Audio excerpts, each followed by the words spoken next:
Hi guys, it's Rob Litton here from drumsandword.com, bringing you another full video song lesson. Today I'm going to show you how to play Sledgehammer by Peter Gabriel, drummed by the great Manu Katche. And disclaimer here, there's no way I can possibly sound as groovy as Manu on this song. This is one hell of a drum track put down to tape. It's just feel after feel after feel. It's a great feel that Manu has when he's playing, especially when we hear these swung 16th notes, which we'll get onto in a second.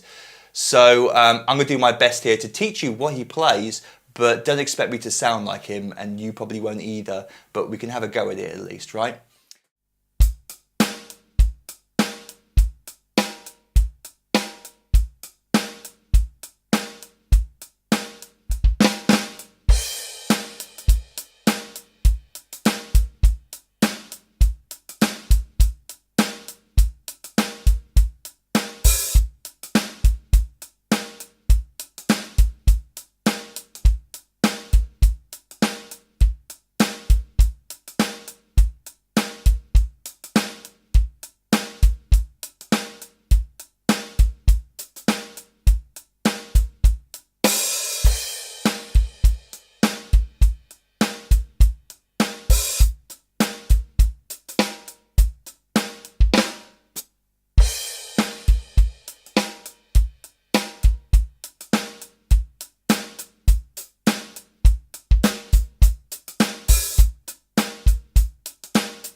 So the tempo is 97 BPM, not too fast, and nothing too complicated is going on in this song, really. It's just the extra little nuances that Manu throws in. The extra hi-hat notes, the open hi-hat notes, some of the ghost notes. Very, very subtle stuff going on here. But the song starts with the intro, and I've written here, note all 16ths are slightly swung throughout. So we've talked about this in lots of other videos. It's one of those things that a drummer naturally picks up, any musician would pick up the swung and feel and straight type. So in a nutshell, without going too much into it, because we've gone over this a million times in other videos, straight would feel like this, swung would feel like this. So when we're hearing this drum beat,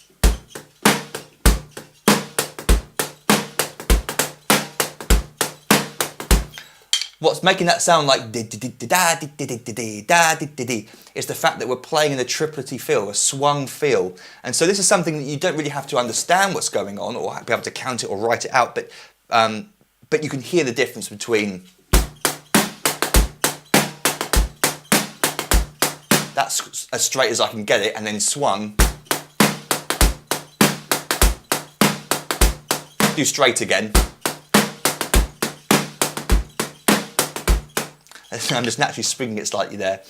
But the point is that we're playing in a swung feel, and don't get too hung up about that. It's the kind of thing that, like I said, most drummers, if you're playing along to a song, you're sort of going to sink into that feel eventually. You just naturally sort of sink in with it. So the song starts, nothing too complicated. We've got the intro, ba-ba-da-ba-ba-bam. And we've got 8 bars of this basic drum beat. 1, Manu keeps it nice and simple at the beginning. Then at the end of that line, and after 8 bars of that basic drum beat, Manu plays this. 1, 2, 3, and 4, and 1, 2, 3, and 4, and. That last hi-hat note could be played with the foot or the hand. I'm not really sure. I'd probably play it with the foot. It's also one of those extra hi-hat notes that sort of fill in the gap between a drum fill and the next groove that a drummer sort of naturally wants to play. He wants to play something, or she, of course, and it's not really essential for the drummer to be able to play that. It's sort of just keeping time for the rest of the band. So you could probably leave out that hi-hat note and just play 1, 2, 3, and 4, and 1, and just come in on beat 1 there. 1, 2, 3, and 4. There's 2 flams there, by the way, on the snare drum. And 4. But on the recording we hear, and it could be with that. But the hi-hat foot, not the bass drum foot. Like that. So then we go into verse 1, and we got our first example of the groove with the swung 16th notes I was talking about earlier on.